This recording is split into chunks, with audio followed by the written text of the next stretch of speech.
So hello everyone, welcome to the third annual New York City Department of Education Youth Climate Summit. We're really happy to have you here today on this beautiful afternoon. My name is Eliza Brenman. I'm a sustainability specialist for the Department of Education Office of Sustainability, and I'm going to be your host for today. So a couple pieces of logistics before we get started. This session is being recorded, so it'll be uploaded to YouTube in case you miss anything or want to re-watch anything. Also, today we're changing it up a little different from last week, so we're going to keep the Q&A and the chat both open for the entire session today. So if you have any questions for the keynote, for JP, for us specifically, put it in the Q&A. And you can access that by going into your Zoom bar at the bottom and opening the Q&A tab. And then if you have any thoughts you want to share, answering any questions that we have, put it in the chat. So make sure, like we said before, that your chat is set to all panelists and attendees, and then we can hear what you're thinking. So that's that. The last piece of logistics is that beyond sharing with us during this keynote session today, this summit is virtual this year, so we can keep the conversation going online after the sessions. So please follow our Youth Leadership Council at Youth NYC Sustain to see kind of more resources to learn about climate change, how it intersects with justice, how it intersects with health. You can learn more about those resources on the YLC's Instagram page. You can learn about making your own climate posters and sharing how you guys are feeling about what's going on all around us. So we'd love for you to follow us there. And also, if you don't have Instagram or if you want to share about the Youth Climate Summit on a different platform, just use the hashtag NYCYCS21, and we'd love to hear what you're thinking. So welcome everyone. We're so happy to have you here today. Today couldn't happen without our office putting everything together, our whole team working to make this happen, and the Youth Leadership Council, which has played a really huge part in making the CAP sessions happen and making these keynote sessions happen. So a little bit about ourselves, the Department of Education Office of Sustainability. We work in schools all throughout New York City, all 1,800 schools throughout the city, to make sure that sustainability and climate education are really part of the foundations of these schools. So we do that by working with custodians and working on the infrastructure of buildings, like putting solar panels on buildings, giving grants to buildings to create school gardens, working on energy efficiency, and also doing things with the admin in the buildings, students, teachers, to make sure sustainability education and climate education is part of the core curriculum of schools. So that's what we do. And a big part of our office as well is the Youth Leadership Council. So these are a group of about 30 high school students from across the city that do this kind of sustainability work specifically in their buildings, getting to know the sustainability coordinators in the buildings, getting to know their fellow students, and developing things like mentorship programs, trainings, and lots of resources for students so that we can really continue this conversation throughout the system. So that's a little bit about us. So thank you to everyone in our office that has made this possible, but also thank you to our wonderful partners and to you for coming. So our partners today, we have for the high schools signed up for the cohorts. They're going to workshops today. These workshops couldn't happen without our wonderful partners doing these workshops for us. And then also thank you to all of you for coming. It's a gorgeous day. Hopefully we can all get outside after the summit, but right now, thank you for being here with us. We're so excited to have you here. So why are we doing a Youth Climate Summit? So we've been online a lot this year, but we still thought it was important to make a space for students across the city to come together. We really hope that you guys feel inspired by what you hear today, what you hear over the next month, that you feel like you're learning more about climate change, about climate education and solutions, that you're meeting other young people from high schools across the city, and that you're feeling empowered to take action on your own. So I know Pat brought this up last week, but I think it's really important to mention it again. Throughout the summit, we're going to hear from youth leaders, we're going to hear from adults working in this field. But as you hear from all these people, I want you to keep thinking and applying this to yourself. So think of, what's my climate story? How can I connect my interests to climate action? What have I learned that applies to my school or my community? And how can I use my voice to bring attention to these important issues? So we'd love to have you guys keep these in your mind as we go. And while you're keeping this in mind, please share what you guys are thinking using the hashtag NYC YCS21 on all your different social media platforms. And so another good way to get involved is by continuing to join us throughout the month. So today we have JP joining us from Sunrise Movement. We're so excited to have him here. Next week we have Lauren Ritchie from the Eco Justice Project. And then March 23rd, we have a career panel of people working in New York City and across the United States. People that are a little bit older have taken climate change action and put it into their careers to share that with you guys. So we're excited to share that with you. So without further ado, I want to introduce Isabelle Sanderson. She is part of our Youth Leadership Council. This is her second year with us, and she's taken on a lot of leadership roles with us. So we're super happy to have her here today to help us with our conversation with JP. Isabelle? Thank you, Eliza. I'm so glad that you guys all came. And just to say a little bit more, yeah, I've been working with the YLC for 2 years. I've led a couple virtual youth green teams, especially with middle schoolers, and it's been a wonderful opportunity to get to work with them. I was at the Youth Climate Summit last year, which was also terrific. And outside of the YLC, I do work with the organization New York Youth Climate Leaders, which is excellent because it's entirely youth-led. So I highly recommend it as a great way to get involved. And now I have the pleasure of introducing JP. So JP is a Miami-based climate activist and an educator working with the Sunrise Movement, which is a youth movement dedicated to stopping climate change and creating millions of jobs in the process. Locally, JP serves as the founding hub coordinator for Sunrise Movement Miami, where he uplifts the voices of frontline communities through grassroots organizing. Nationally, JP is a spokesperson for the Sunrise Movement and has recently joined a team of organizers designing the future of the movement and its politics. Apart from Sunrise, JP is a certified climate speaker, educator, and podcaster, always seeking to center the voices and equitable solutions often left out of the conversation on climate. So now, go ahead. Thank you. Thank you so much, Isabelle. Yeah, hi everyone. Thanks so much for joining us today. I want to give a special thank you to the Office of Sustainability and the Youth Leadership Council for making this wonderful event happen. You know, despite being brought up and born in Miami, I did live for about 4 years in New York City. So at least a bit of my heart is with y'all.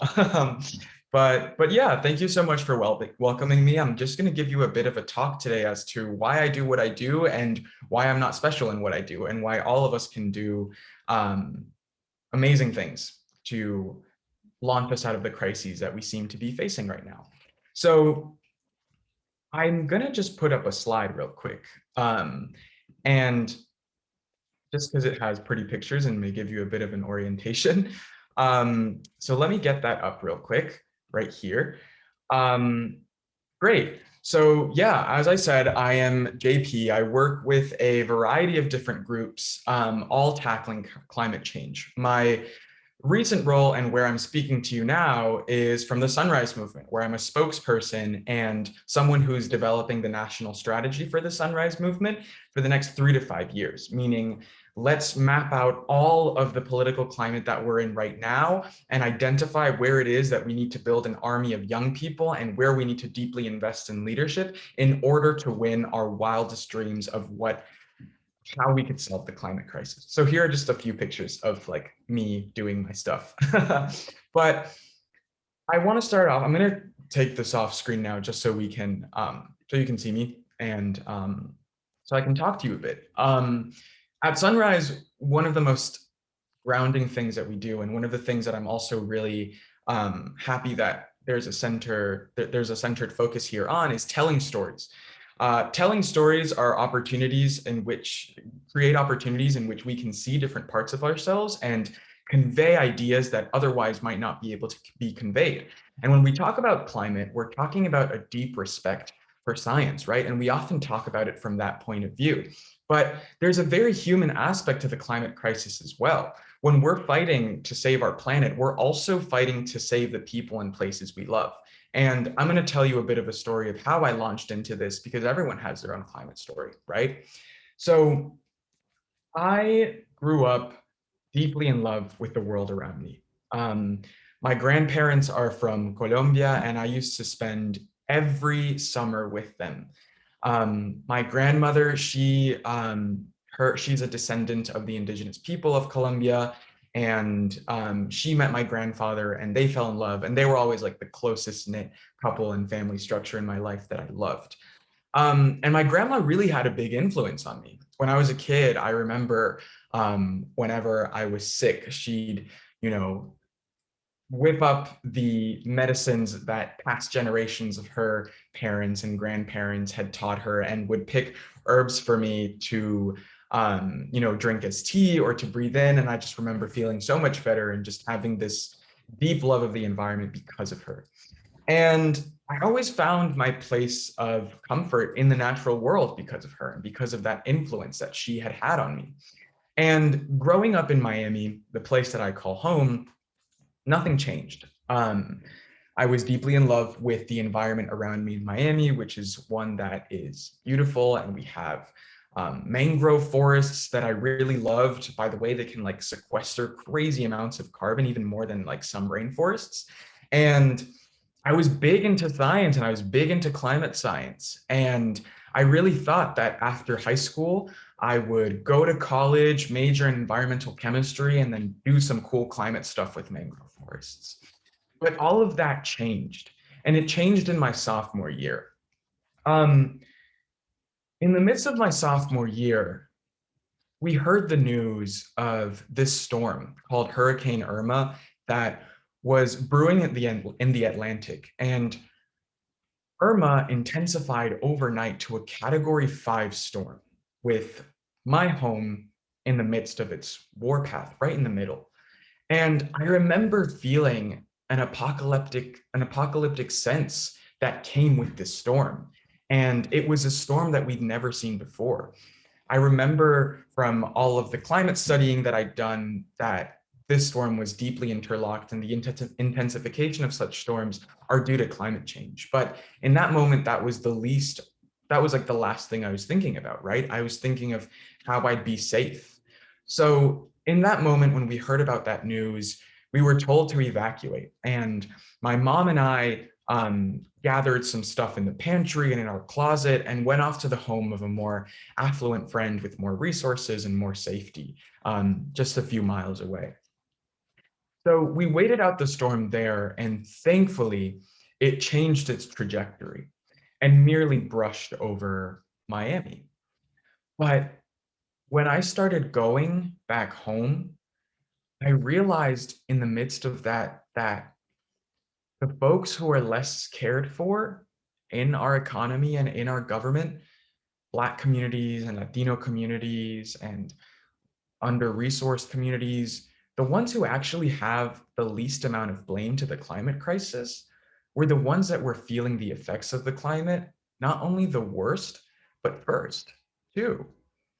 And found a deep level of thinking like, wow, this is unfair, right? This place that I know and love, the streets that go from Cuba to Little Haiti in a matter of steps, the ones that are always bustling with music and sounds and smells and tastes that describe the multiracial makeup of this city that I love, were like quieted down, and they were made like they weren't there anymore.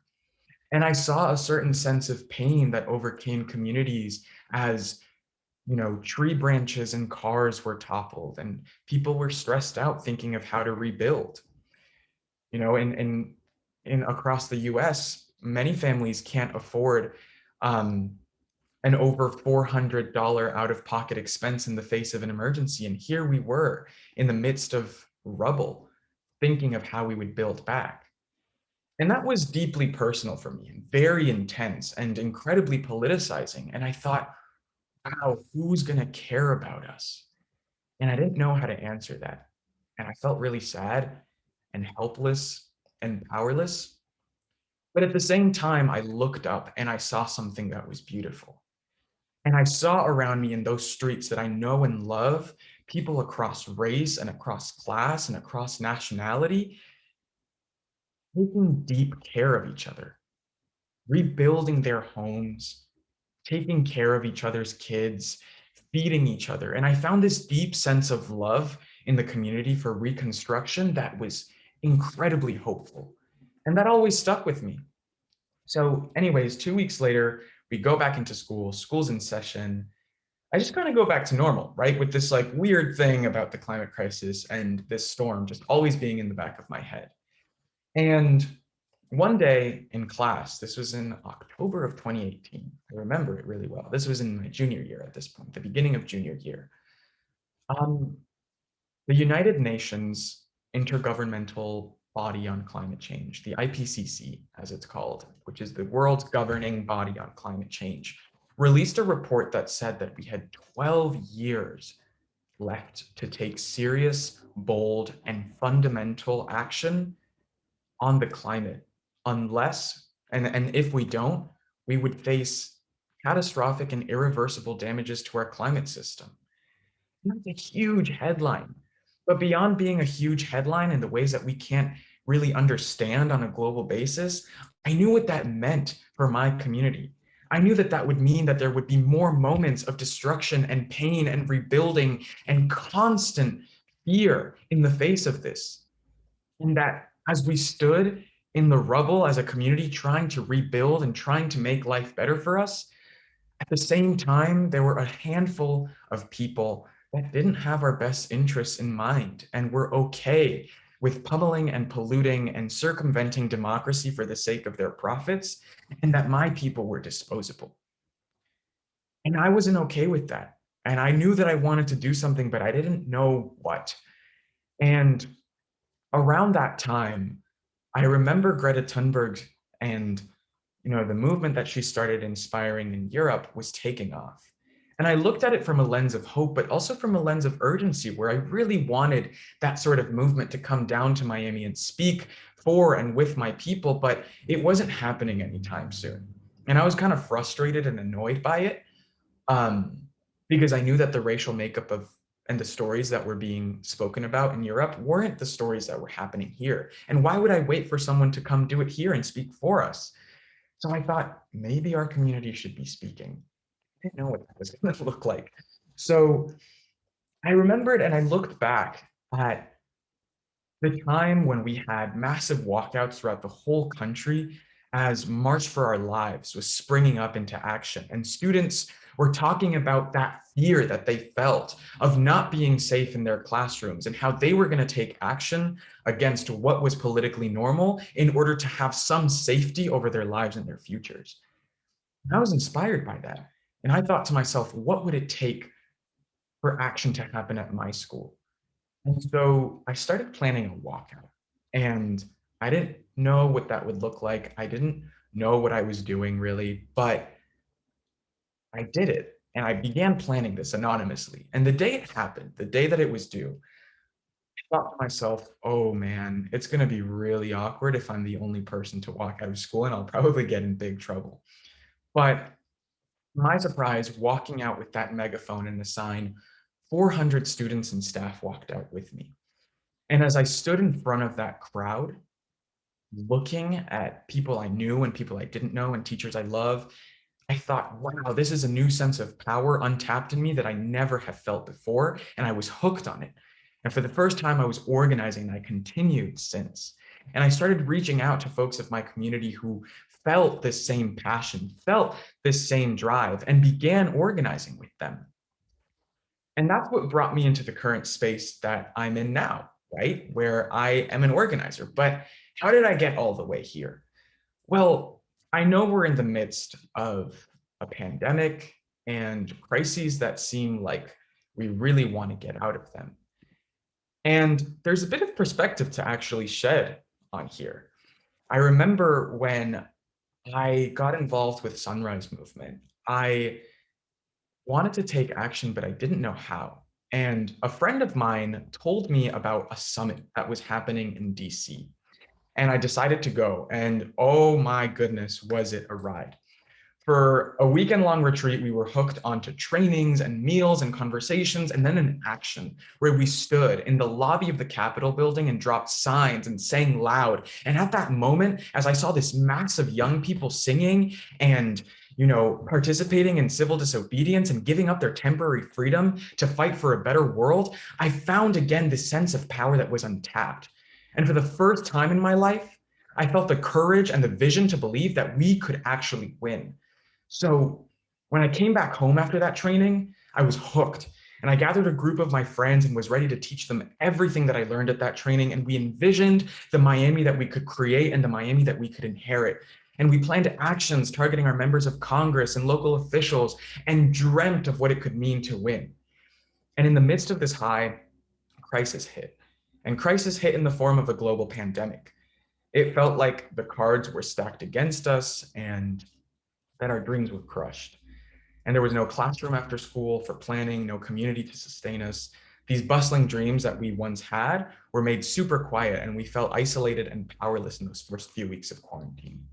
And I remembered in that first week, logging onto Zoom with my friends that I was planning all of these things with and seeing their faces blank with despair because we knew everything we'd planned for was over. But in those weeks where we felt defeated, we recognized that that feeling was familiar, that the cards have always been stacked against us, and that solving the climate crisis to protect the people and places we love has always been a seemingly unsurmountable battle. And at that moment, and at that place and time, I knew that the powerful few can win by making us feel small, alone, and powerless. So I remembered what it was like to be singing joyfully in the lobby of the Capitol building. I remembered what it felt like to have a community that could hold me. And I remembered what it was like wanting and believing that I could win. So I knew exactly what to do. And I started a hub. And we brushed off that feeling of despair and powerlessness from our shoulders and hit up Sunrise right away to know how we got started, how we could get started. And less than a year later, our hub is kicking butt right now in Miami, really revamping what our community can do. And just, it's amazing. And why am I telling you this? I'm not telling you this to say how special I am. In fact, it's the opposite. It's the fact that anyone can do this, and we're going to need each and every one of you who really want to win to dive into action in whatever form that may look like. And the whole goal of this is to say that crisis presents opportunity. All of the things that we're experiencing in 2020 right now, from a pandemic to unemployment to racial uprisings in the defense of Black lives, these are all problems that have resulted from a symptom of that have resulted as a symptom of things that we've been doing wrong for a very long time and things that we have the opportunity to fix right now. So with that, I'll shut up now. And I know I've said a lot, which has been all over the place. So I'm happy to take questions. Maybe I spoke for too long. I don't know.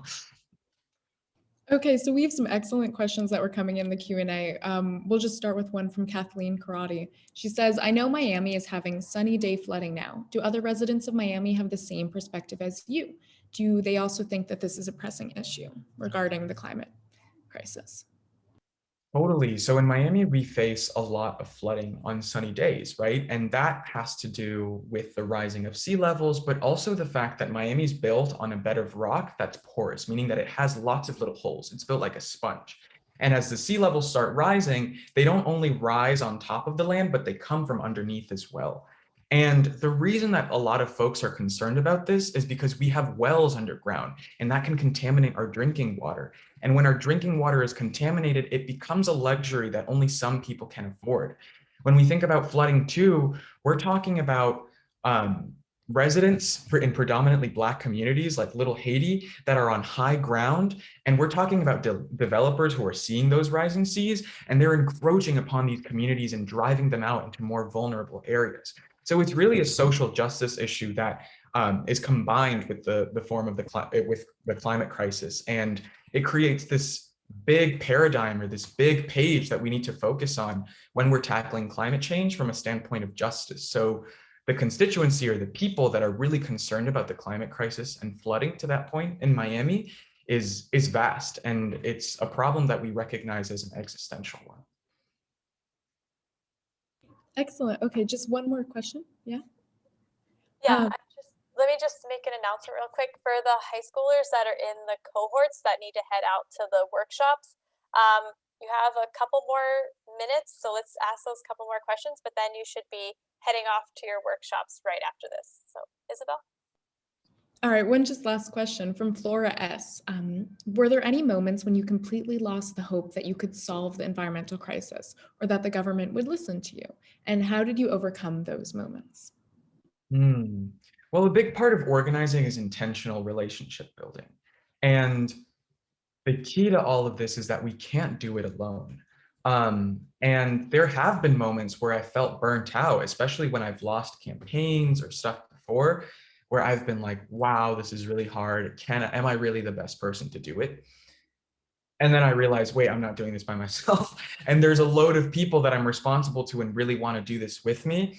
And at Sunrise Movement, for example, we have won a lot. And we have gone from like a group of kids that only 4 years ago were walking around certain cities holding like clipboards to like securing cabinet positions in this administration and getting folks who are staunch movement allies elected into the halls of power and who are turning the page on all of this. So that's definitely a feeling that we feel from time to time.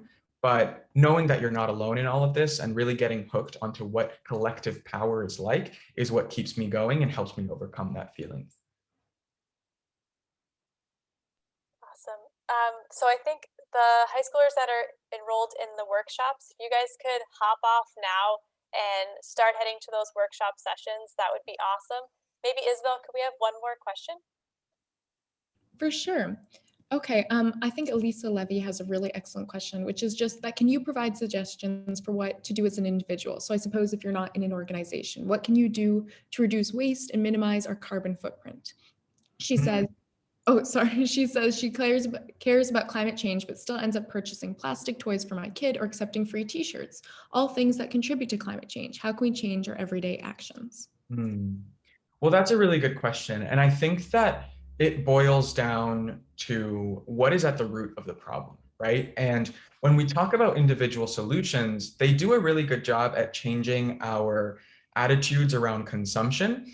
But we have to realize that the problem is systemic at this point, right? And sometimes a sustainable lifestyle, because we live under a system that isn't sustainable, that sustainable lifestyle isn't accessible to everyone, and it's okay. But what we can do and what the best course of action is if you have access to such things, you can be mindful of them and purchase them. If not, that's okay too. And the way that you can contribute is by bringing the climate conversation into other issues that you care about, and by joining an organization and by punching upwards at the systems that we have to overcome in order to have that sustainable world be accessible to everyone. Awesome. Thank you so much, JP. I'm going to share my screen now just to make sure everyone knows where they're going. There was a question here about where do we find our workshop. So I'll share my screen now. JP, if you don't mind staying on a little bit longer, there's a lot of questions in the Q&A. If you don't mind answering a couple of those. So thank you so much. Thank you all for your questions. And yeah, awesome. Okay, I'll start sharing my screen.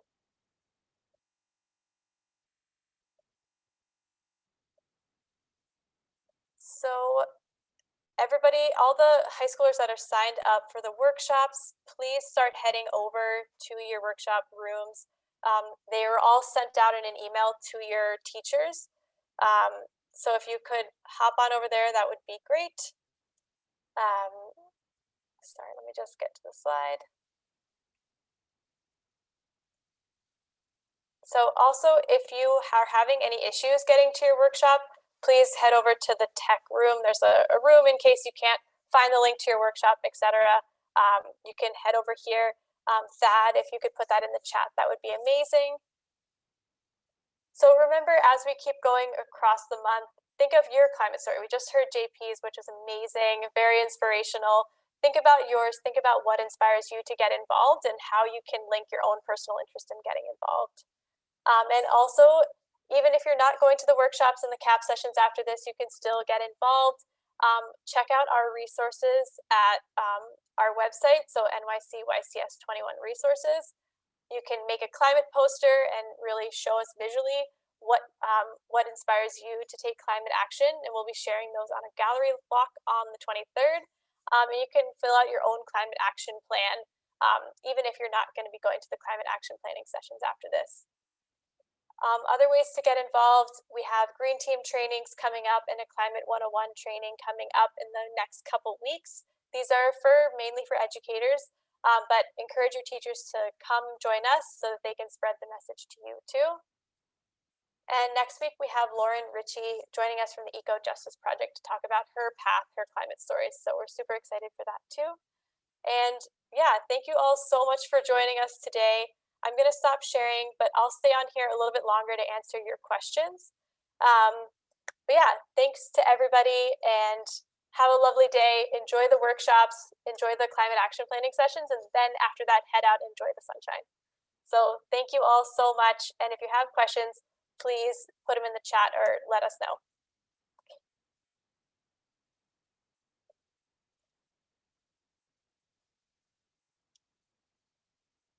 Thank you, everyone. Maybe if you guys have questions, put it in the Q&A so I can, or actually, let's head to, if you have specific questions about what workshop you're joining, you can join this like tech Zoom room to figure that out. All right.